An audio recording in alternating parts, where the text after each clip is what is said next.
All right, we are live, and I will share my slides and take it away, Barry. All right. Well, good day, everyone. It's not morning, it's not afternoon. Well, it's a little afternoon. But it's nice to be with you. This is actually a very intimate iteration of our clinical conversations because I see that we have a very small number of attendees. Actually, it's kind of people are starting to come in, which is nice. But we sort of assume that some people are having trouble with their schedules given the storm and everything. But in any case, it's good for the people who are here and just for those who are here, please remind your colleagues that these talks are available online, that they're saved and you can stream them from our website just so that people can have access to this content. So, welcome to Clinical Conversations. My name is Barry Sarvet. I'm the medical director, statewide medical director for MCPAP. And as you know, we do these on the fourth Tuesday of each month. Please save the date for the next one, which is March 24th. The next one is going to be on a topic about special education advocacy and planning for kids with mental health conditions. And so that'll be really practical and useful, I think, and that's March 24th. But today, most importantly, we're going to be talking about postpartum mood and anxiety disorders. And then I will introduce our wonderful speaker. Before I do, just to kind of go over a couple of housekeeping things. As generally is the case, so we have our CME credits available for our attendees through Mass General, and the code is displayed on the screen, GUHFUS, if you don't have visual contact with us. As you know, and as I mentioned, the session is going to be recorded. The slides will also be available on the website due to the graciousness of our presenter. We are encouraging, as usual, as many questions and sort of opportunities to have discussion because we want this to be bi-directional and not just a passive experience, especially if you're here live. So feel free to enter your questions in the chat as you go along. If they're kind of relevant to what our speaker is talking about at the time, I'll kind of cut in and let them know about your question, and so they can so our speaker, Dr. Wang, can address it contemporaneously. And then if it's different, feel free to just ask any questions in the chat. And if it's more general or if it's not related to what our speaker is talking about, then we'll kind of take it up at the end. So feel free to just enter stuff into that chat box kind of liberally. And lastly, please give us some feedback. You'll get a very brief link to a survey at the end of the presentation, and we really appreciate your feedback. Now for the introduction, Dr. Betty Wang is one of our wonderful MCPAP child and adolescent psychiatrists and is an expert in perinatal psychiatry in addition to being a child psychiatrist. That she is a graduate from Case Western in Cleveland. From that's where she attended medical school, and she did her residency at Northwestern at the McGaw Medical Center of Northwestern University, and she did her fellowship in child psychiatry at Boston Children's here in our area. In addition to MCPAP work, she is a psychiatrist and faculty member at Mass General in the outpatient child psychiatry area and clinic, and she also works in the Center for Women's Mental Health. And so with that, I will hand over to Dr. Wang. Terrific. Hello, everyone. I'm Betty, and nice to meet everyone. As Barry mentioned, I wear kind of two hats. Clinically, I'm a child psychiatrist, and I also see patients in the Center for Women's Mental Health. So my adult clinic is actually quite specific and very narrow. So I see patients at MGH who are pregnant and postpartum. I usually follow them up until about 6 weeks postpartum. And then my child psychiatry clinic is fairly broad, where I see kind of whatever comes into my clinic. All right. So today we're going to be discussing postpartum mood and anxiety disorders. I don't have any significant disclosures in terms of research or anything like that. So it's not a consideration today. Next slide, please. Terrific. So these are kind of the main diagnoses that we're kind of going to be briefly discussing today, starting from the most mild, the postpartum blues, postpartum depression. I would actually put postpartum episodes with bipolar probably above the postpartum psychosis. And also we'll be discussing some postpartum anxiety disorders and symptoms. Now, the postpartum blues is kind of the most mild of the ones mentioned here, and that's typically within the first 2 weeks postpartum. And generally, patients are doing fairly well. In my clinic, they often describe it as like, Dr. Wong, everything is lovely. I'm bonding with my baby, but I'm more emotional. I'm tearful. I don't know why. And so when I hear a story like that, I'm not so worried. Usually I give some reassurance. Usually it just kind of resolves on its own within a few weeks. And so that's not very concerning. It typically does not require any therapy or medication management. With the postpartum depression, the diagnosis is often kind of depression, we consider it kind of onset during pregnancy or within the first 4 weeks of delivery, but that is something a little bit more substantial. And the diagnoses of depression in the postpartum period overlap with the symptoms that are needed to diagnose a person with any major depressive episode. So the classic symptoms of, sadness, sleep issues, decreased energy, decreased concentration, appetite changes. There are some subtle changes. When I talk to patients about the postpartum period, they're often exhausted. So, and they're very tired from caring for their baby. So that's a little bit of an overlap with just with being postpartum in general. But then I often will say like, well, how are you bonding with the baby? Even though you don't have energy and you don't maybe want to go out and see your friends right now, are you at least excited to talk to them? Are you having any interest in communicating with them? Or are you being kind of more isolative in general?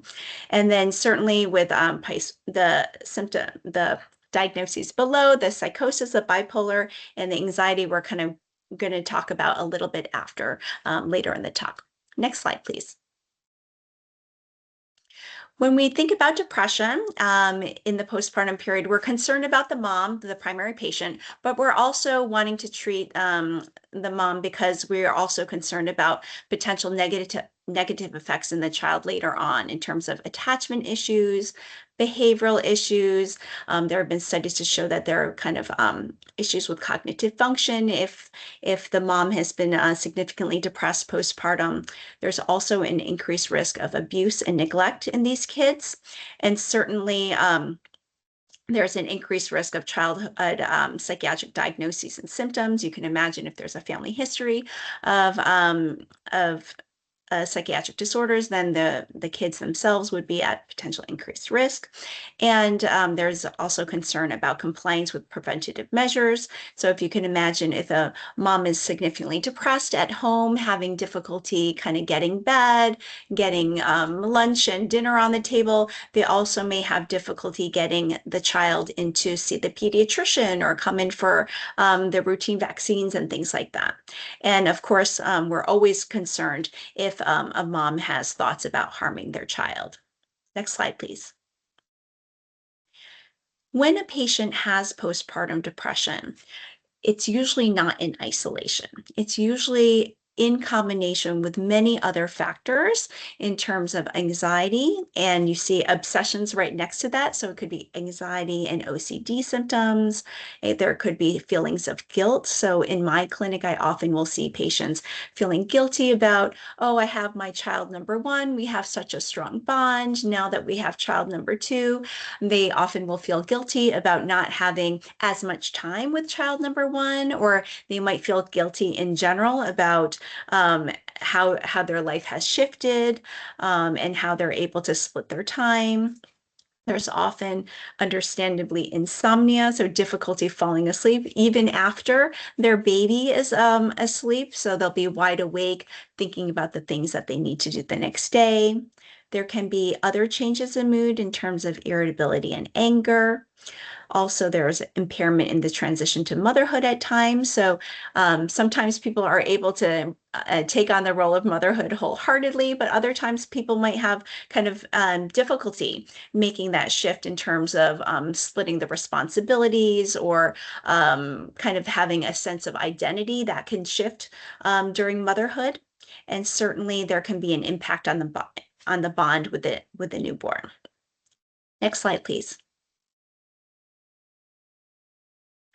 When we think about postpartum depression, we always have to have postpartum bipolar depression in our minds, because even though the symptoms of depression in and of themselves are the same in terms of the shifts in sleep and energy, appetite, concentration, and things like that, the treatment certainly is different. And so we always want to do a complete screen to rule out potential bipolar disorder. If a person has bipolar disorder, if they were to relapse postpartum, it's actually much more common to relapse into a depressive episode as opposed to something like a hypomanic or a manic episode. And we always want to screen, because sometimes up to half of the people who screen for a postpartum depression may have bipolar disorder. So that would be a significant miss in terms of diagnosis. When a patient has a diagnosis of bipolar disorder, even either during pregnancy or prior to pregnancy, then that's when we want to talk about potential treatment. So if a person chooses to not be on any psychiatric medications during pregnancy, then we often will recommend either treatment immediately after delivery, or sometimes earlier, so usually about 36 weeks postpartum, to give them a little bit of a buffer and time for the medications to get started and moving in their system prior to delivery. For some patients, these symptoms can come out of the blue, and their index episode for a depression might be in a bipolar depression. So that is something always to be aware of. It's a little bit less common, but it's also something that we do see on occasion. And that's why screening is so important. So we don't expect pediatricians, of course, to do this, but either referred out to a clinician in the community, or for MCPAP for moms, which I'll talk about later. They're the ones who are supposed to, or who should rule out any kind of mania or hypomanic symptoms. And when we think about treatments, we're going to talk about treatments later on, but certainly we want to focus on medications that would not increase the risk of a manic or hypomanic episode. So whereas in unipolar depression, we might focus on SSRI antidepressants, certainly that would place our patients with bipolar depression at risk for a manic or hypomanic episode. So in that case, we might think about something like a lamotrigine, for example. Next slide, please. There are differences in terms of postpartum OCD and psychosis. So when the OCD is extremely severe, the obsessions will take on a very they will be very pressing in terms of it can be hard to differentiate the two. Usually for postpartum depression, for postpartum OCD, the obsessions are more ego dystonic, and they're disturbed by them. The patients are very distressed. They might have some feelings or some thoughts about certain objects in their home. In my clinic, for example, they sometimes will say, Dr. Wong, I've been really worried about, driving into a tree with my kid in the back, or I've had these visions, these intrusive images of using a knife towards my baby. But these are very ego dystonic to the point where, sometimes they'll ask their family members to put those things aside because they're so worried that they might take action.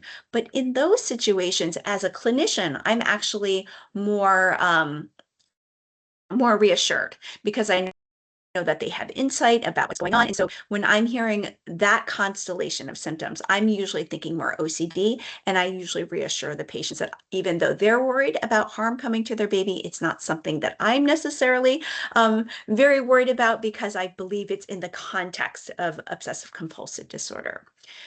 Postpartum psychosis, however, is a different situation because sometimes those are egosyntonic, and the patients themselves may not be distressed because their reality has been altered.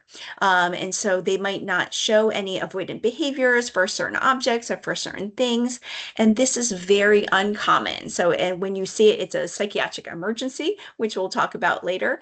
And there is a significant risk to harm of the baby. So if we were to see that, this is absolutely 100% considered a psychiatric emergency. Next slide, please.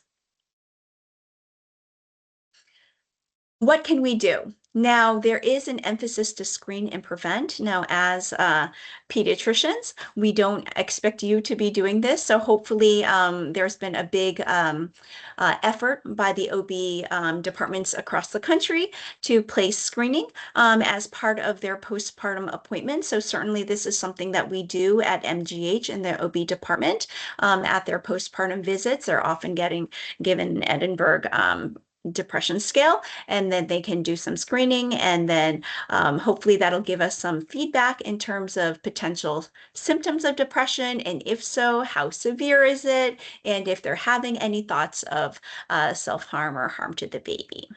Next slide. Next slide, please. So suicidality in the perinatal period is a very serious topic. About 5.4% of people with postpartum depressions may have some thoughts of self-harm, or that they will indicate on that screening questionnaire that I mentioned just now, the Edinburgh. And so these are people who will say and check either sometimes or quite often in terms of how often they're having those suicidal thoughts. For patients who have these suicidal thoughts, luckily, the actual suicide attempt rate is not very high. However, 1 in 20 maternal deaths during pregnancy or the first year postpartum is due to suicide. So even though it's not very common when we look at the bigger picture in terms of postpartum deaths, it is about 1 in 20. And there are many factors that can go into that in terms of postpartum mood disorders, bipolar, major depressive disorders, anxiety disorders, psychotic disorders, concurrent or independent substance use, and of course, many of these diagnoses are comorbid. Next slide, please.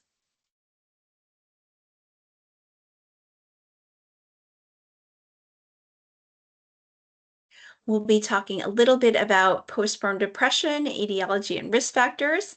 Next slide.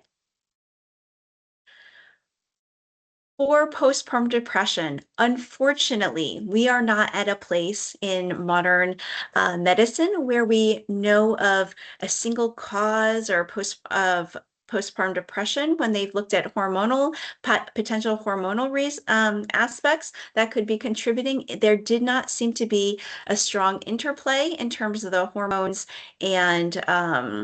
and predicting which patient may have a postpartum depression. There also might be some thyroid issues, which is also hormonal, but a different aspect. When I was talking about hormonal before, I was thinking more about the interplay of estrogen and progesterone. But in terms of the thyroid, on endocrine level, certainly there can be some risk factors for depression in terms of hypothyroidism or hyperthyroidism.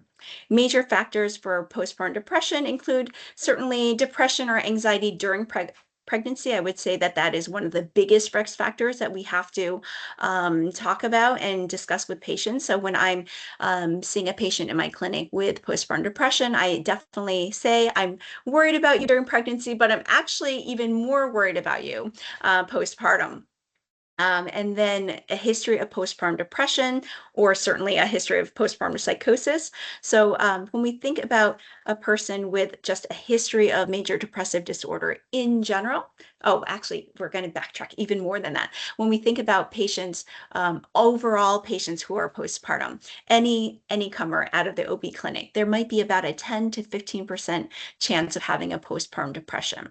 Once patients have a history of major depressive disorder, then it gets to be about 25% or so. If a patient has a history of postpartum depression in the past, has had one episode, then that risk factor jumps to about 50%. And then with every subsequent episode of postpartum depression that a patient may have, that will also increase their risk of having a postpartum depressive episode with a subsequent pregnancy.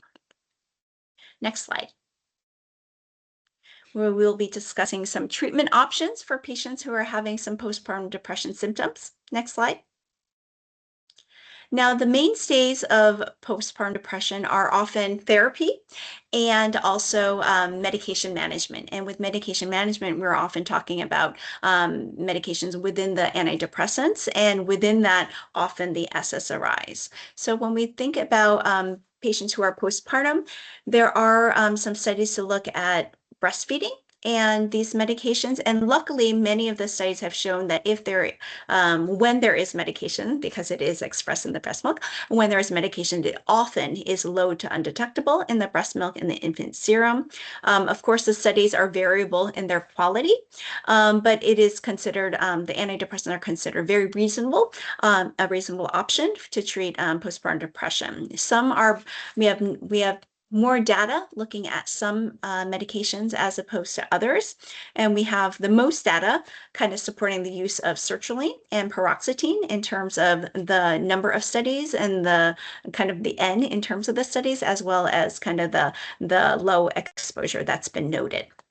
And then we do have data on fluoxetine. Now, fluoxetine has an exceedingly long half-life, and so that is usually detected a little bit more in the breast milk, but it's still compatible in breastfeeding. Next slide, please. So this is a kind of a great chart that summarizes a lot of the data that we have about the various antidepressants that are kind of used. And like I mentioned, we do have the most data supporting the use of sertraline and paroxetine. However, I would say that sertraline is by far the most common. With paroxetine, the chances of side effects in terms of dry mouth and difficulty tolerating the medication, as well as a very high chance of having more extreme kind of withdrawal effects coming off the medication, make that a less desirable option for many patients. So we very rarely see patients on paroxetine these days, but certainly sertraline is very common. And then fluoxetine, for the reasons that I mentioned above, is also very common when people have a history of doing well on fluoxetine.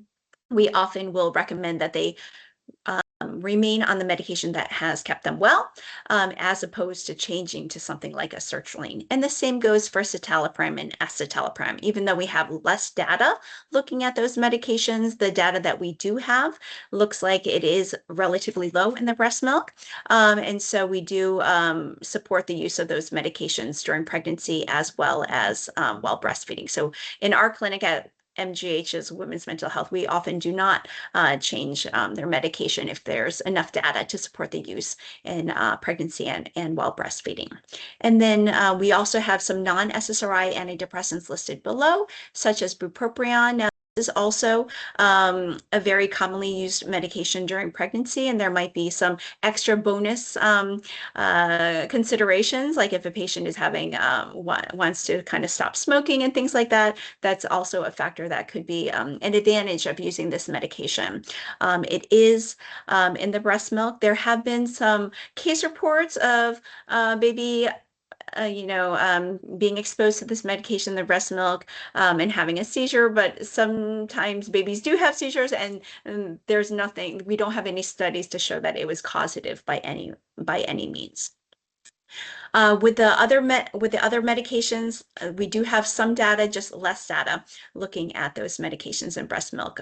So, when we do have a compelling reason, like the venlafaxine, which is Effexor, if a patient has tried numerous SSRIs, but either didn't tolerate them or did not respond to them, and venlafaxine was the one medication that they responded to and well, then certainly there would be a compelling reason to keep them on that medication during pregnancy and postpartum. Next slide, please. Zuranolone, this is very new. So this is a medication that's a little bit more challenging to obtain as a clinician because it requires a specialty pharmacy, and there are other hoops to jump through to obtain this medication, but it's very promising. It is a oral neurosteroid GABA allosteric modulator, and so it works in a different way. And so we do have some studies to show that this has not only been effective for the depressive side of the depressive symptoms of postpartum depression, but also for sleep and anxiety symptoms. And it's been shown to kind of decrease the measures on some of the study, the HAM-D, for example. Some side effects include somnolence, dizziness, and sedation. It's taken with fat-containing food, and it's taken by mouth for 2 weeks. And because it's so new, sadly, we don't have a lot of data to look at this medication in breastfeeding. So the recommendation right now is to find patients who are not currently breastfeeding if they're interested in using this medication. We also don't have any longer term data beyond kind of the short-term studies in terms of what are the recommendations. Do we recommend that it's taken concurrently with an SSRI? Do we recommend immediately starting an SSRI after this treatment of zuranolone? Do we wait 4 months before starting something? We actually don't have any of that data just yet, but we're hopeful that with more time and more studies that we'll be able to kind of more effectively guide patients in using this very promising medication. Next slide, please. Certainly, in addition to medication management, we recommend non-pharmacologic treatments. And certainly at the top of our list always is psychotherapy. So we can have either supportive therapy, interpersonal therapy, cognitive behavioral therapy. There are many modalities. And when patients ask me, certainly there are modalities where we have more data looking at the effectiveness in terms of cognitive behavioral therapy and things like that. However, even when we have less data, like an overall supportive therapy, I would say that I recommend patients having just even someone else to talk to about their issues. Many patients find it's very helpful to find kind of a third, another party to kind of non-judgmental, another party to kind of discuss what's been going on during the postpartum period. Electroconvulsive therapy can be extremely helpful in getting patients treated in a short time period. So it can be very effective and quickly. That usually involves hospitalization, not always, but often when patients are first starting it, often they are psychiatrically hospitalized during that time, but it absolutely could also be done as an outpatient, especially for ongoing more routine treatments. However, that's usually not our first line. It's usually after they've did not respond to other modalities of treatment or other medications, and there are other kind of things to factor in terms of potential side effects or after effects in terms of memory issues after treatments. The memory issues are typically in the short range. There was a question that popped up about TMS that I just saw. We unfortunately don't have a lot of data looking at that modality in the postpartum period. So hopefully we will have more data in the future. And the last one mentioned here is a complementary alternative medicines like acupuncture and meditation, things like that can also be helpful as an adjunct to treatment. Next slide, please. For postpartum depression prevention, usually we recommend various treatments in terms of therapies, interpersonal, cognitive behavioral therapy, individual therapy, and group therapy can be helpful. We don't have a ton of data, but we do have some small randomized controlled data. And we do have some relapse prevention data looking at bipolar disorder, and that seems to be helpful in terms of prevention. Next slide, please. We're going to switch gears and talk a little bit about postpartum anxiety and OCD. Now, the postpartum anxiety and OCD symptoms can be quite significant postpartum, and unfortunately, we don't have a lot of rapidly acting treatments. So they're definitely needed, but we don't have a lot of them available at this time. So right now, for fast-acting treatments for postpartum depression, we're looking at ECT, and we're looking at zuranolone, which is like that new option that I just mentioned, but we don't have a lot for anxiety OCD at this time. It's estimated that about 8.5% of patients who are postpartum moms may have one or more postpartum anxiety disorders. And for OCD, for the symptoms, even though there may be kind of intrusive, there might be some compulsions involved. When we look at what's more likely, the obsessions are definitely more likely than the compulsions when we look at postpartum OCD. And the prevalence is estimated to be about 9 to 11% of patients who are postpartum might have this condition. Next slide, please. We'll be talking about some bipolar disorder and postpartum psychosis. Next slide, please. For discontinuing medications for bipolar disorder, like I mentioned, there are times when we talk about being concerned about patients during pregnancy, but even more so during the postpartum period. And this is especially true for bipolar disorder. So when they looked at the rates of recurrence for discontinuation of medication, it looked like the rate of relapse seemed to be fairly similar for pregnant and non-pregnant women, with the exception of some more depressive episodes in the pregnant women. So for mania and hypomania, for example, it was fairly similar.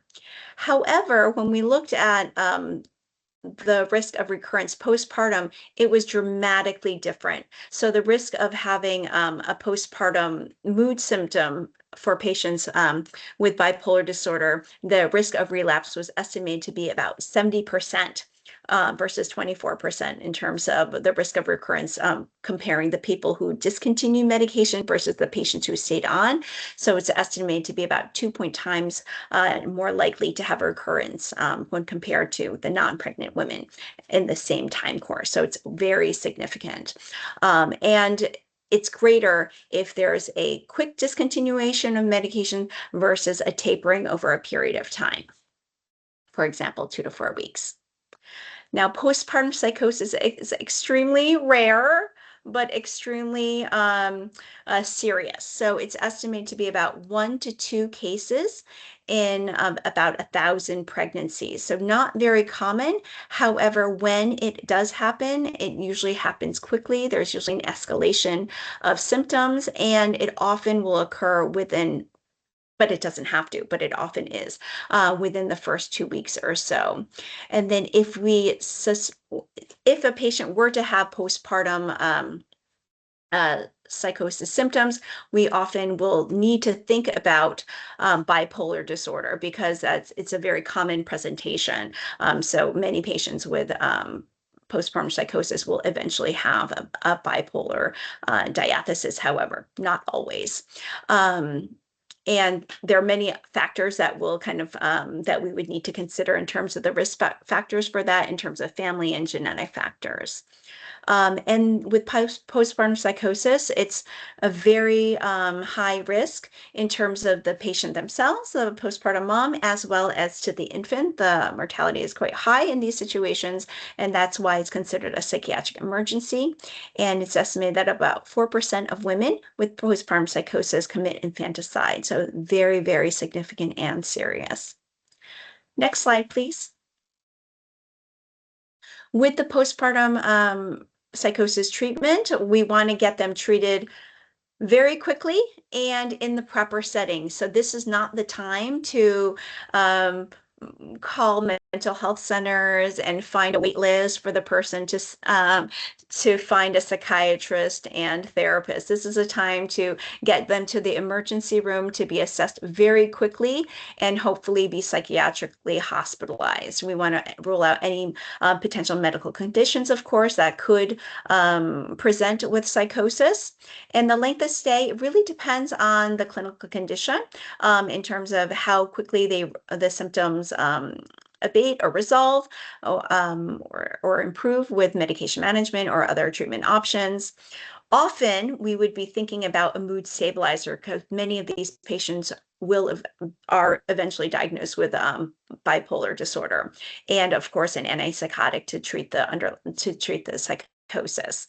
Sometimes we need additional medications to treat anxiety, insomnia, and agitation. And sometimes we'll need to think about alternate medications, such as benzodiazepines, the lithium. ECT is often used also when necessary. So again, the mainstays are lithium, antipsychotics, and ECT. Next slide, please. Bipolar disorder and postpartum psychosis. Again, the postpartum psychosis is not very common. It's about 1 to 2 in 1,000 deliveries. And like I said before, often associated with bipolar disorder, but it doesn't have to be. So very occasionally we do have some people that have circumscribed psychosis, not in the context of a bipolar disorder. And sometimes these women only have it in the context of being postpartum and not having psychotic episodes in other times of their life. And like I mentioned before, there's a very high risk of harm to the patient themselves and to the baby. With postpartum psychosis, if there is a history of psychosis in general, there is a higher risk of postpartum psychosis. And certainly if there is a patient with a prior history of postpartum psychosis, the risk of postpartum psychosis with a subsequent pregnancy is very, very high. So in those cases, we absolutely want to consider prophylaxis. With the bipolar disorder, like I said, there is a very high risk of recurrence throughout pregnancy, but especially the postpartum period. And we can go to the next slide.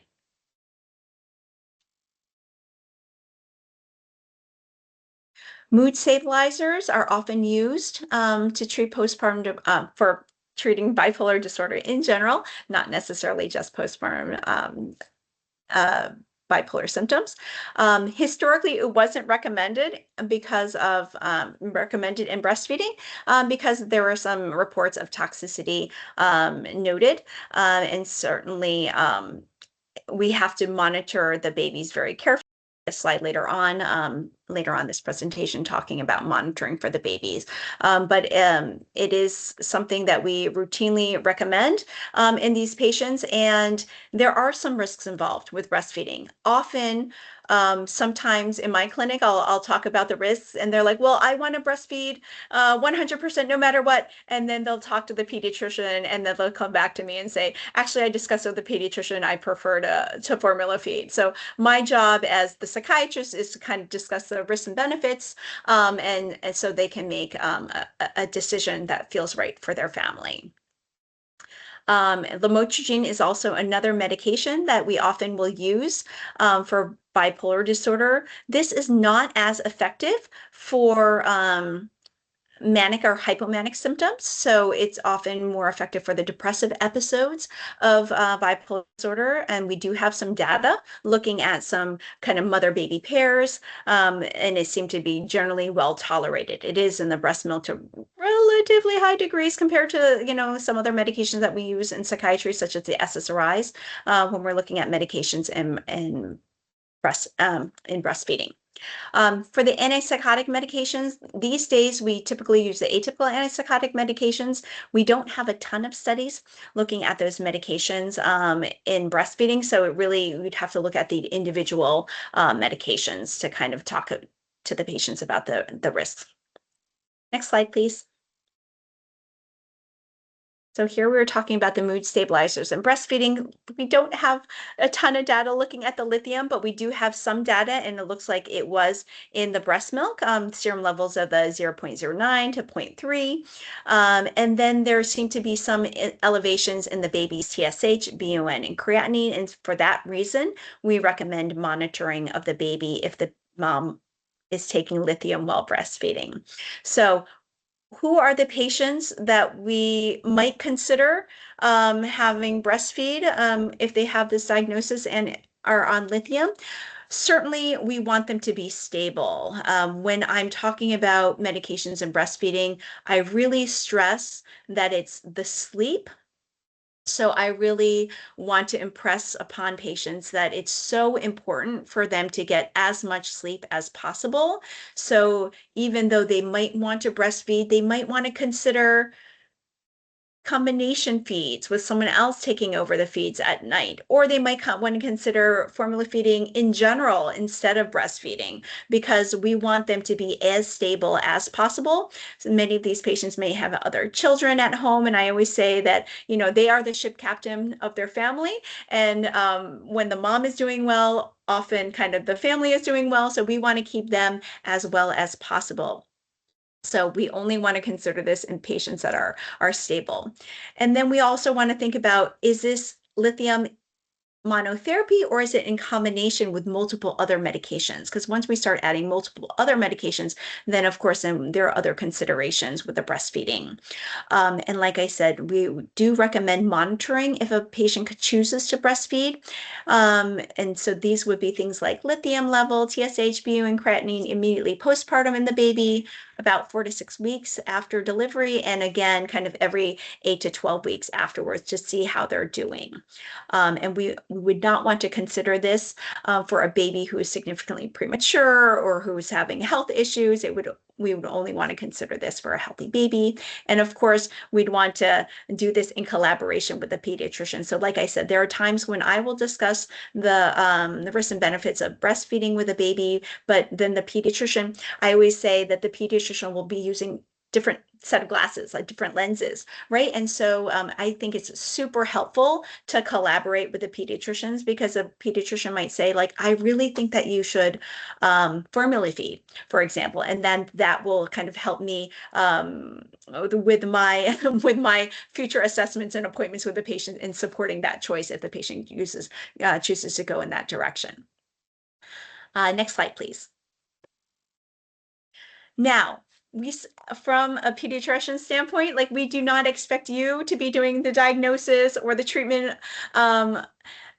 Today's lecture is basically to give you some additional information.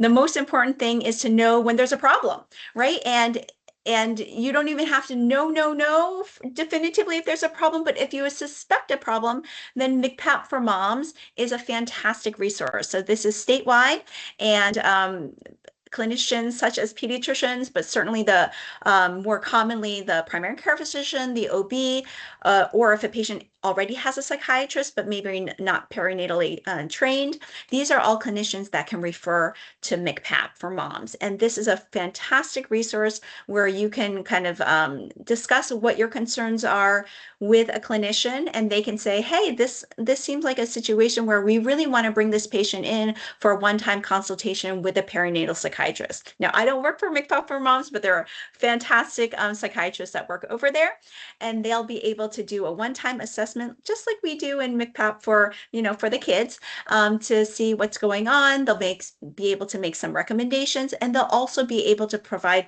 referrals in the community. And I would say that this is a big gold star because it's so hard to find any clinicians in the community. So to have this resource where they can assist in looking at a patient's location and insurance and find a list for patients to be able to access is gold. So there's information online about MCPAP for moms, and there's also the telephone number that's here on this slide. Next slide, please. There are also additional resources that can be helpful for patients who are postpartum and struggling with mood or anxiety issues after delivery. So certainly number 2 is our website for women's mental health.org at MGH. That has a lot of information. My colleague, Dr. Ruta Nonax, is kind of the editor of that website. So she'll kind of post periodically on kind of new data that comes out and recommendations. Postpartum Support International. We also have the Postpartum Psychosis Project. So if any patients have a history of psychosis and they want to join a study, we have information where they can join. And of course, there's a National Maternal Mental Health Hotline that's listed, but certainly within the state of Massachusetts, we would highly recommend that clinicians use MCPAP for moms. Next slide, please. For patients who are struggling, there are also online and group resources in terms of Postpartum Support International, and there are also kind of local resources, certainly in kind of the greater Boston area. While it's not specific for postpartum like psychosis or bipolar, but certainly, for example, Jewish and Family Services runs some groups for new moms and adjusting to the postpartum period. So even though it might not be specific to mood or anxiety issues postpartum, certainly sometimes even just having this being around other moms can be helpful. And there are also online groups for postpartum depression and anxiety, but also for loss, for those unfortunate patients who experience a perinatal a loss during pregnancy. Next slide, please. So some take-home points. The postpartum period is very kind of delicate time period where we have to be very vigilant in watching women because they might be susceptible or having symptoms of mood or anxiety symptoms after delivery. And if the mom is affected, often this will have ripple effects within their family, affecting their child or children, as well as other family members in the home. There are safe, effective, and accessible treatments out there. So it's just a matter of reaching out and finding the right resources. And we certainly can help through MCPAP for moms. And there are other treatment considerations in terms of like when we are making recommendations, we want to kind of talk about the risks and benefits of the medications as well as the risks and benefits of not being treated. Certainly the untreated disorder in and of itself has potential risks. And there are also unknowns. And so we want to make sure that we collaborate with patients to kind of discuss what makes the best, so we can support their choice and they can make the best possible choice with the information that they're given. All right, thank you very much. Next slide. That's me. And again, that's our website at MGH and womensmentalhealth.org, and that has a lot of helpful information. All righty. Thank you so much, Dr. Wong. I think we have about 15 minutes and, we can use as much as we want.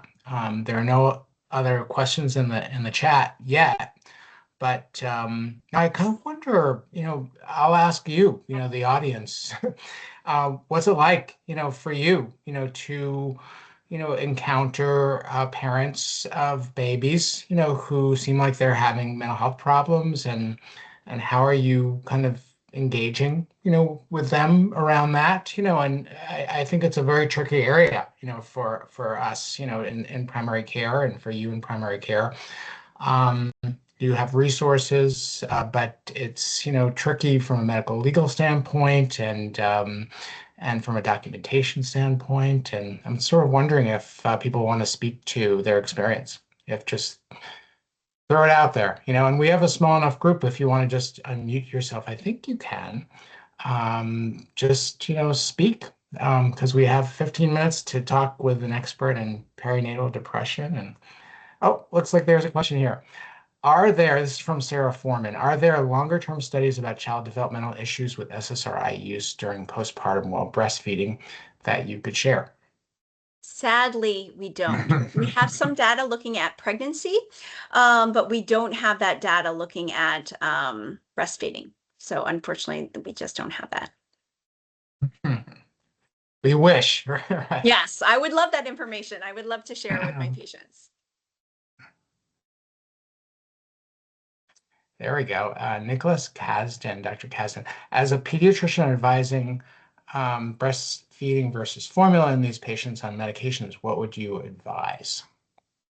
It's really specific. It's really kind of individualized and specific to the patient because everyone comes in with their own psychiatric history and their own kind of risk factors. You know, a patient with a history of a kind of a mild depressive episode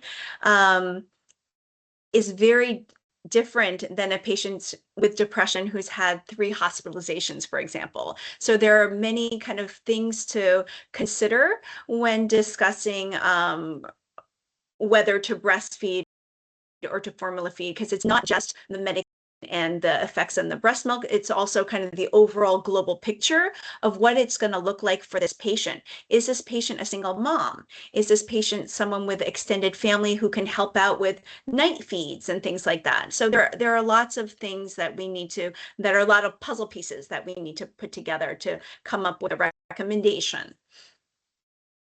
And you're talking, Betty, about particularly with SSRIs, it might be less, kind of ambiguous for medicines like lithium, I suppose, right?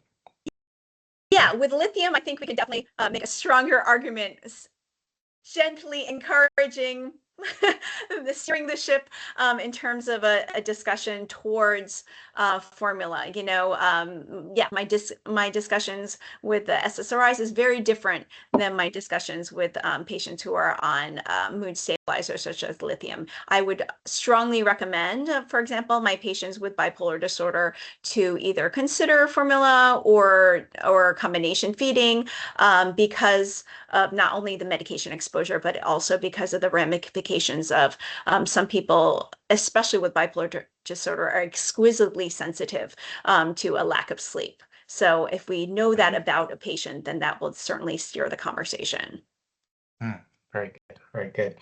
Betty, I don't know if you spoke to this, I might have missed it, but more and more patients, particularly with recurrent depression and some patients with bipolar disorder are being treated nowadays off-label with ketamine.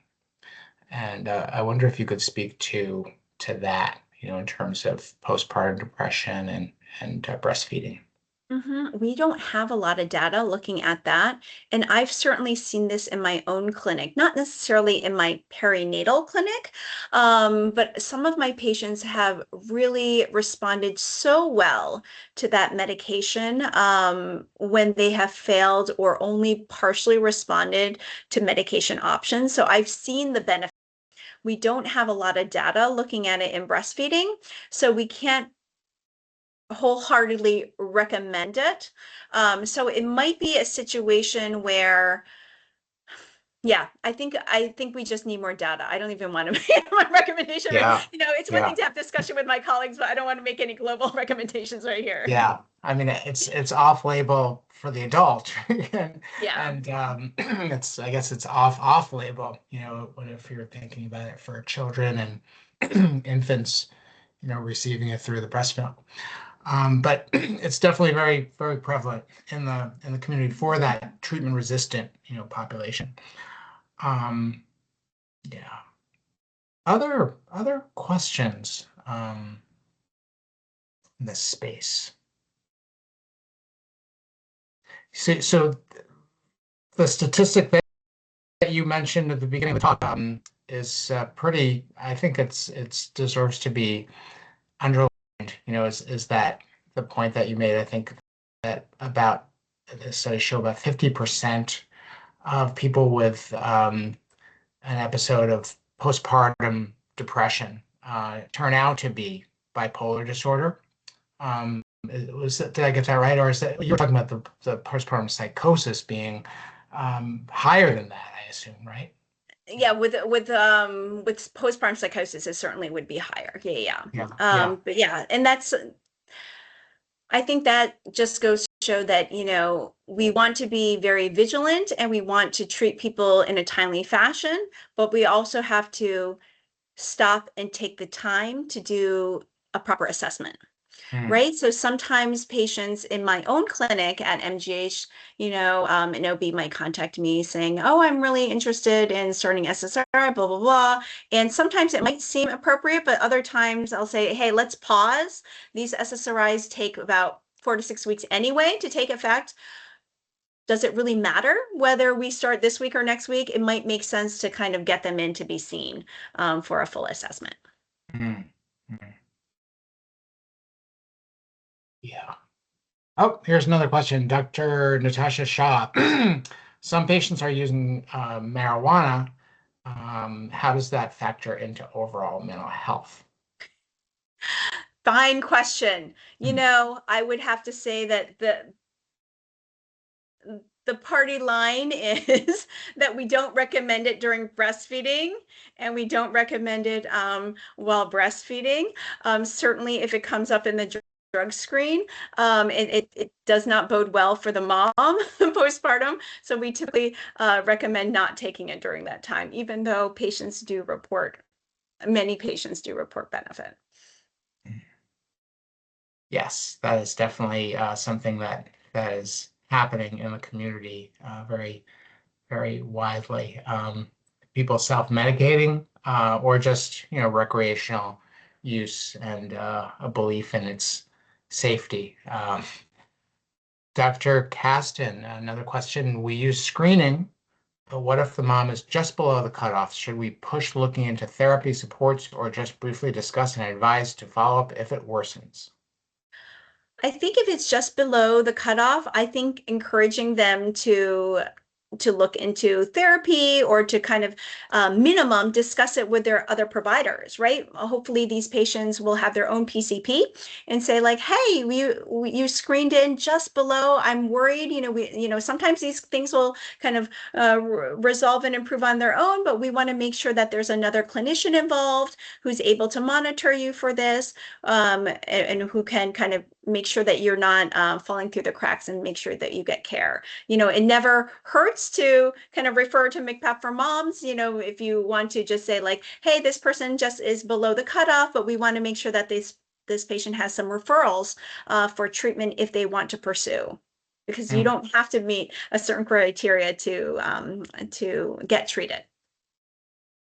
thank you. That's great. And that reminds me of the protocols that we have for mild or subclinical depression, for children in general, is that we sort of see that as something that needs to be sort of followed up on, just to kind of see if is it going away? Is it getting worse? Is it persisting? And so we encourage follow-up. But obviously, with a parent, you're not necessarily, the person who would be responsible for the follow-up, but you would want to at least, encourage the parent to have follow-up with one of their providers. And of course, therapy and support is something that doesn't have to be associated with a diagnosis. That therapy can be really helpful. We might call things an adjustment disorder if it doesn't meet criteria for major depression, and therapy is really wonderful for for adjustment disorders. And they might not even meet criteria for an adjustment disorder, but there are lots of people who benefit from therapy, even if they don't have an adjustment disorder, but they want to strengthen their coping skills, or basically become more get more support and learn how to take care of themselves even better. So that's great. And I All also just right. want to add, in those situations, it's sometimes helpful to if the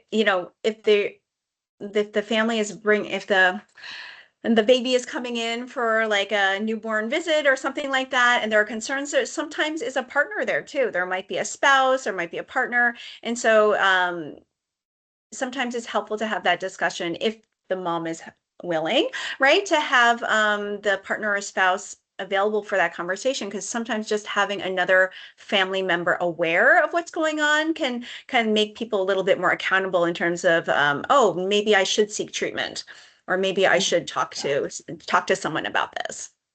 It's also a nice opportunity for psychoeducation, as far as, different kinds of strategies can be used to kind of take care of oneself, and, importance of sleep, and also what to look out for, in terms of what would be the signs if things, are more significant and needing to be addressed. Another question, Sarah Foreman, what is your best advice about prevention for PPD for pregnant moms who have a history of depression and anxiety at baseline, pre-pregnancy? When do you consider starting SSRI at the end of pregnancy or other treatments?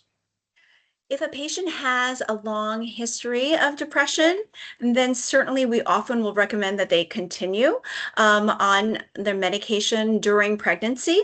Now, even some of my patients with the most severe symptoms will elect to come off medications during pregnancy, because it's a very personal decision, in which case we want to get a medication ideally on board.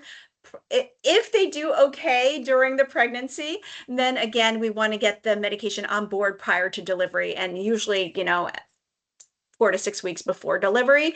If they're doing well, in many cases, they'll start to crump beforehand in terms of relapsing during pregnancy, in which case we'll be having a discussion about introducing that sooner rather than later.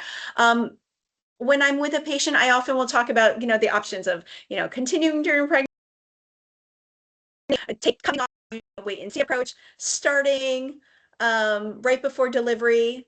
Oh, yeah, that 4 to 6 weeks time, starting immediately in the hospital postpartum, or taking a wait and see, like if they want to breastfeed, taking a wait and see uh, choice after delivery, and just seeing how they do. And I just kind of stress that, we can have our plan A and plan B, but there's always like plan C and D. Like, we can have our best options and our best wishes, but as the clinical picture changes or evolves, we can always come back and have another discussion. That was really good. Thank you. And that was a great question too. And it really is uh, deserves to be mentioned, that as hard it is, for pediatricians to have more and more things they have to worry about. This issue, of addressing peripartum depression is probably the best thing that we have in terms of a prevention strategy in child psychiatry. That there's so much data, that supports, the attention, to postpartum depression as a way to prevent all the different psychiatric disorders, including depression, oppositional defiant disorder, all kinds of problems, for younger children. So you can feel proud of yourself if you are doing this, for the kids, aside from, feeling proud of yourself for helping parents too. So thank you so much, Dr. Wong. This is fantastic. And thanks everybody for joining us. And thanks for the great questions. And we'll see everybody hopefully March 24th. Bye. Bye.